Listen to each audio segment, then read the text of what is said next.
Their lives read like the script from an action movie, complete with surveillance work, undercover informants, and even gun battles when things take a turn. But many bounty hunters will tell you the job's not all it's cracked up to be. And as the years pass, a negative stigma grows. News Center 16's Megan Hickey had a chance to sit down with several Michiana bounty hunters. After sifting through hours of GoPro footage, our viewers have a chance to see firsthand what goes into capturing and returning a fugitive into the hands of the law. And Megan, are there a lot of myths to dispel? Maureen, there are many, and unfortunately, Hollywood isn't helping. First and foremost, the men I spoke to preferred not to be called bounty hunters at all. They say the term has developed a negative connotation, a group of ragtag men hunting for a prize, kicking in doors, and wielding weapons. They prefer the term fugitive recovery agent because it describes their mission and the service they provide to the communities that they work in.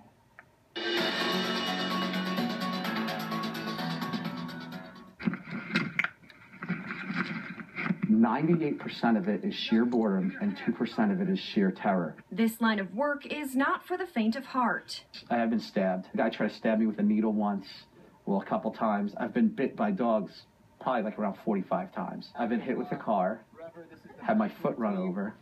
I've been thrown off a balcony, 3 stories. I landed on top of the defendant. Meet Pat Salerno. Now we're at the back of the house. We're at the address looking.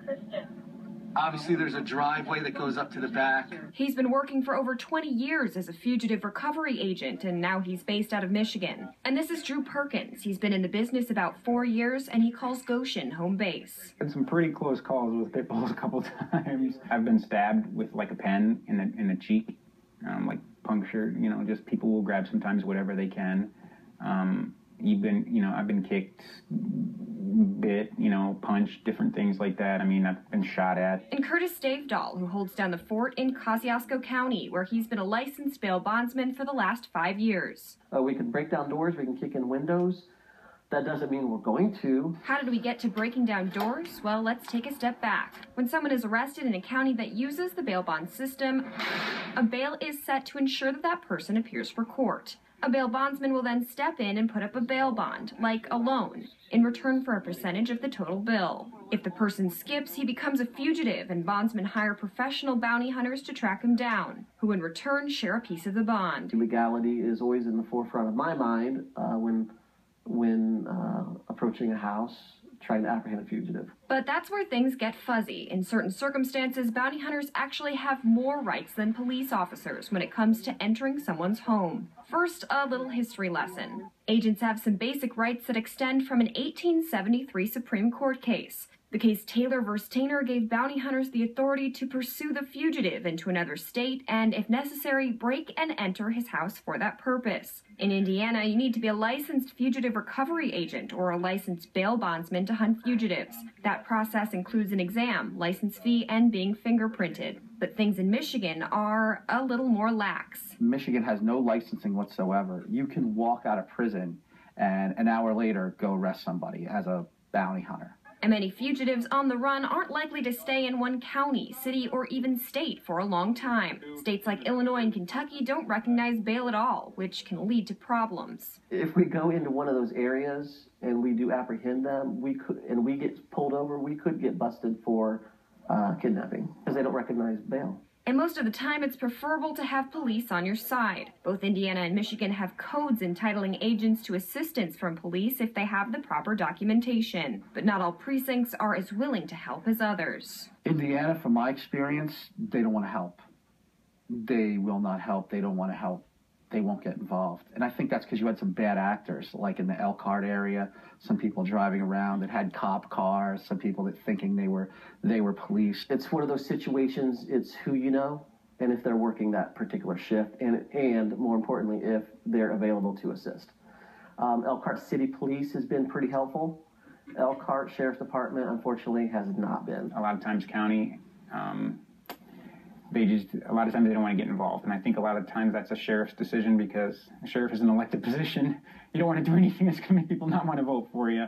Sometimes it's just best to stay free and clear of things. In Kosciuszko County, which is on the bail bond system, police say bounty hunting is sporadic and hard to regulate. And there has been instances where we've been notified over my 20 years where neighbors would call and not aware of what the situation was that's going on, nor us, until we arrive and realize it's actually recovery agents in their procedure of trying to take an individual into custody.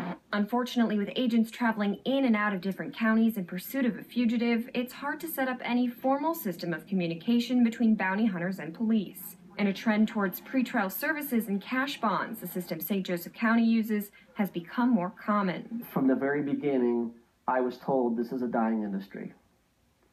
We are bleeding slowly to death.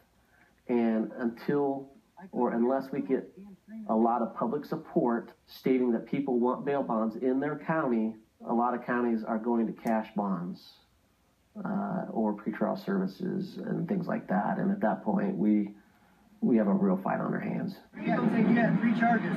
She didn't go to court for it. What are they? And agents say the public doesn't realize just how well the bail bond system really works. It is statistically proven that it works.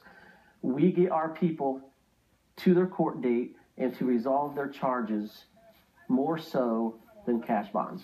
A person might be a fugitive for 10 years, and unless they get pulled over for a traffic violation or something like that, no one's going to even know they have a warrant. That's where we come into play, where they say, hey, we're actually going to go out after people. Without this role in place, there's a lot of people that would not end up in jail that should be. It's really amazing when you realize that a bounty hunter doesn't need a warrant. They don't need to read Miranda rights. And the saying, wanted, dead or alive, well, in some cases, it's actually true. Wow. If a fugitive recovery agent finds a person dead, he can present a copy of that person's death certificate and be released from the bond. Wow, and sometimes these jobs are easy and the fugitive goes willingly, but other times things can turn violent. Right. In some cases, fugitives don't even realize that there's a warrant and turn themselves in immediately. But in other cases, like the one we had this summer in Kosciuszko County, the fugitive does not go willingly and things can turn deadly. Absolutely. In parts 2 and 3 of my series, I'll show you some successful recoveries and some not so successful outcomes. Part 2 airs tomorrow night, just before 6. Okay, looking forward to it, Megan, and we're back after this.